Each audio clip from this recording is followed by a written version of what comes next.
पंथ होने दो अपरिचित, प्राण रहने दो अकेला, घेर ले छाया यमावन, घेर ले छाया यमावन।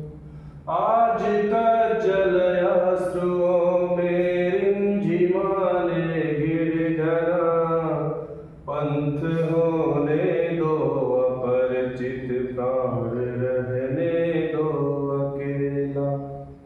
नमस्कार, मैं संतोष चतुर्वेदी, नरघटा जनपद संत कबीर नगर।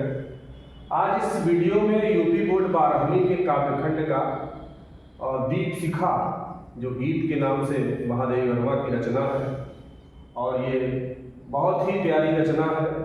इसमें साधक को साधना के मार्ग पर जाने के लिए प्रेरित करती है, और एक तरह से यह जागरण गीत है, लोगों को चैतन्य करने के लिए भी यह गीत है। कहती है पथिक से, जो पथिक साधना के मार्ग पर जा रहा है, कहती है हे साधक, क्या कहती है? हे साधक, पंथ माने रास्ता, होने दो अपरिचित। यानी भले ही तुम साधना के मार्ग से अपरिचित हो, साधना के मार्ग से अनजान हो, साधना के मार्ग को नहीं जानते हो, फिर भी अपने प्राण को रहने दो अकेला। यानी तब भी अपने प्राण को उस साधना के मार्ग पर अकेला ही छोड़ दो, यानी अकेले ही वह रास्ता पकड़ लो। कहती है अब तुम किसी रास्ते पर जा रहे हो तो उसमें बहुत सारी बाधाएं आएंगी।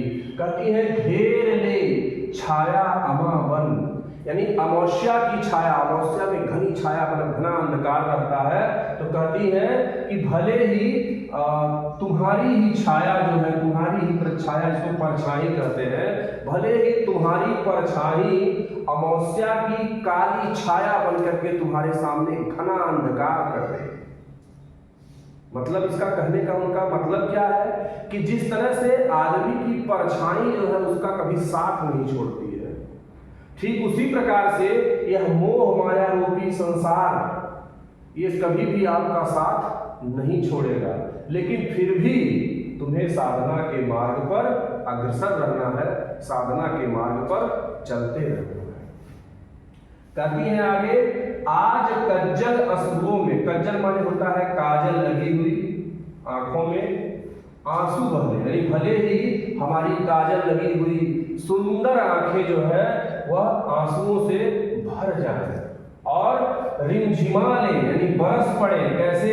घिर घना, यानी बादल की तरह, घटाओं की तरह घिर करके इसमें से बारिश होने लगे, यानी आंसू बहने लगे।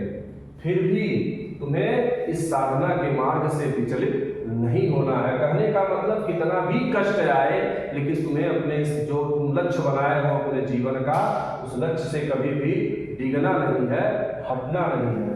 आगे कहती है और होंगे नयन सूखे, यानी वो किसी दूसरे की आंखें होंगी जो सूख गई होंगी, जो बिना अपने गंतव्य तक पहुंचे ही सूख गई होंगी। ठीक है, तो कहती है वह और आंखें होंगी जिनकी आंखें सूख गई होंगी, यानी बिना अपने गंतव्य तक पहुंचे ही, बिना परमात्मा का दीदार किए हुए, बिना अपने लक्ष्य तक पहुंचे ही उनकी आंखों की चमक जो है वह मध्यम पड़ गई होगी, धूमिल हो गई होगी, और तिल बुझे, और उनकी आंखों के तिल जो होते हैं वह बुझ गए होंगे, और पलके जो है अब वो पलके मतलब एक तरह से सूख गई होंगी, मतलब उसमें आशा जो आशा भरी रहती थी, आज वो आशा सब क्या हो गई? उम्मीद है कि हम अपने लक्ष्य तक पहुंचेंगे, उनकी पलकें भी क्या होंगी? रूखी हो गई होंगी, उसमें अब जरा सा भी उत्साह नहीं होगा।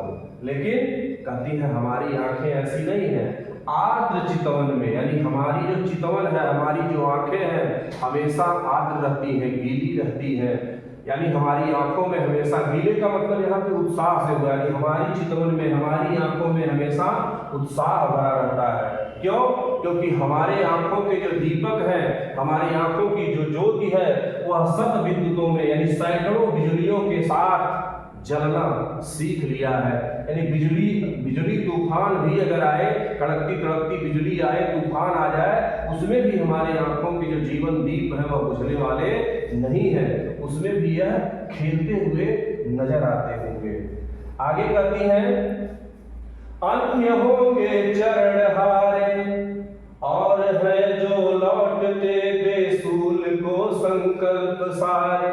कहती है महादेव वर्मा, अन्य होंगे चरण हारे, कहती है वो मेरे चरण नहीं है, वो किसी दूसरे व्यक्ति के चरण होंगे जो बिना अपने गंतव्य तक पहुंचे ही हार करके वापस आ गए। कैसे?